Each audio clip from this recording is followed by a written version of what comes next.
महोदय, इन तीव्र परिवर्तनों के लिए बहुत सी चीज़ें जिम्मेदार हैं।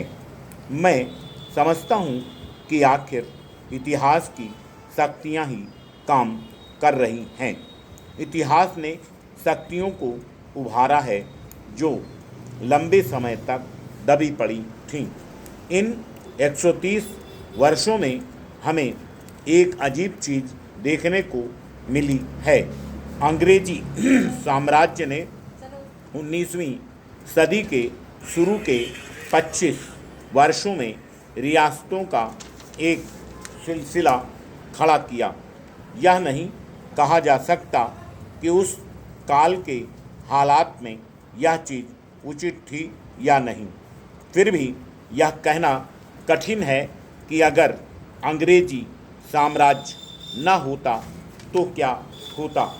तो अंग्रेज़ों की ताकत से यह व्यवस्था जन्मी और इसमें भी कोई शक नहीं कि उन्होंने इसे अच्छा अपने लाभ का समझा। यह व्यवस्था अपनी किसी आंतरिक शक्ति के बल पर नहीं चलती रही, बल्कि जैसा आज साफ है कि यह एक बड़ी ताकत या जिसे प्रभुसत्ता कहा जाए उसके बल पर जारी रही। बाकी हिंदुस्तान में और हिंदुस्तान के बाहर दुनिया में हर तरह के परिवर्तन हो रहे थे, लेकिन हिंदुस्तान की रियासतों का ढांचा वैसे का वैसा ही बना रहा। हम में से बहुतों ने कहा कि यह ढांचा बहुत पुराना और जर्जर हो चुका था और इसे बदलना ही था। लेकिन अब क्योंकि इनकी रक्षा करने वाली विदेशी सरकार हट गई, इसलिए दमन भी खत्म हो गया। जो शक्तियाँ बलपूर्वक दबाकर रखी गई थीं वह अचानक सक्रिय हो गई हैं और जैसा कि हम देखते हैं बड़ी तेज़ी से काम कर रही हैं। ये शक्तियाँ काम कर रही हैं और हम में से किसी ने उन्हें दबाया नहीं है।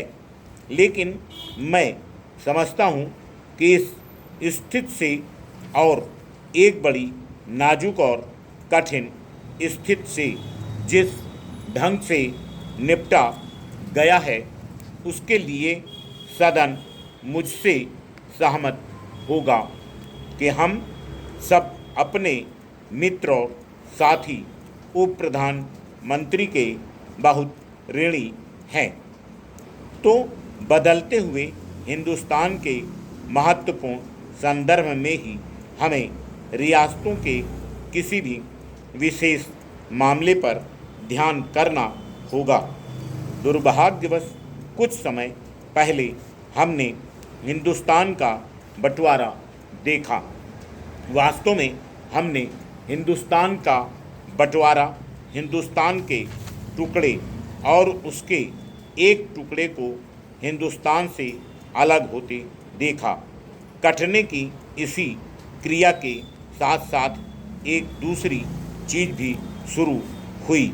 वह थी कि हिंदुस्तान को एक करने की इस क्रिया को हमने रियासतों में ही नहीं प्रांतों में भी देखा। Full stop.